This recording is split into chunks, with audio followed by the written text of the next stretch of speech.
आपको ये चीज़ याद होगी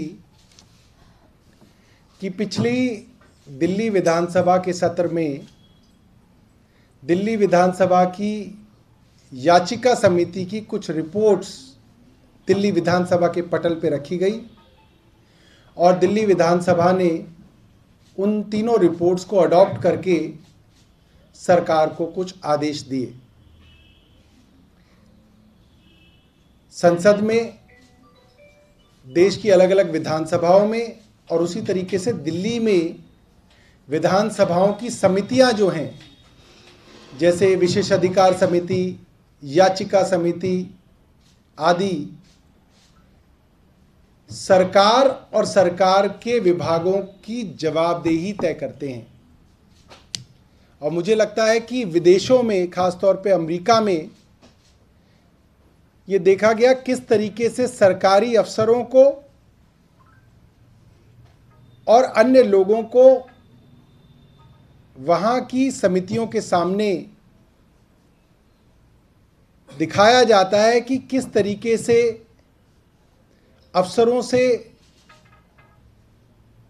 जनता से जुड़े हुए सवाल पूछे जाते हैं, सरकारों से सवाल पूछे जाते हैं और एक पारदर्शिता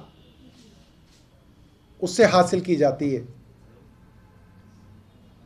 पिछली विधानसभा में दिल्ली सरकार को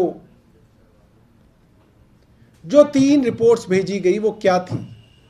पहली, दिल्ली के अंदर महीनों तक सरकारी अस्पतालों के अंदर जो ओपीडी पे कर्मचारी काम करते हैं उनको यकायक निकाल दिया गया।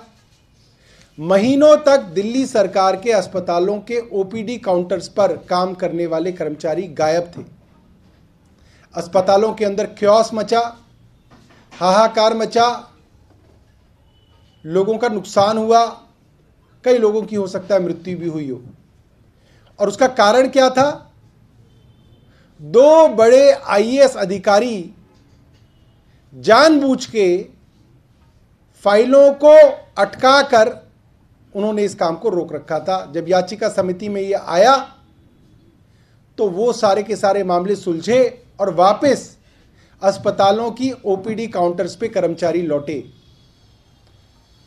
और एलजी साहब से ये कहा गया कि आप इन आईएएस अधिकारियों के ऊपर कार्रवाई कीजिए, यानी कि फाइनेंस सेक्रेटरी साहब एसी वर्मा के ऊपर कार्रवाई कीजिए और हेल्थ सेक्रेटरी साहब अमित सिंगला साहब पे आप कार्रवाई कीजिए।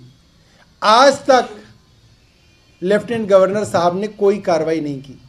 दूसरा मामला था, मोहल्ला क्लिनिक के पास अपने अकाउंट में करोड़ों रुपए होने के बावजूद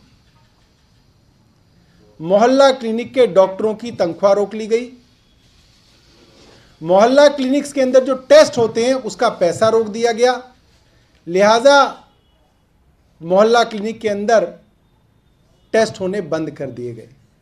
जब पता किया तो पता चला वही फाइनेंस सेक्रेटरी एसी वर्मा और वही अफसर अमित सिंगला साहब की मिली भगत से सरकार के पास पैसा होने के बावजूद लाखों लोगों को परेशान किया गया, उनको दुखी किया गया।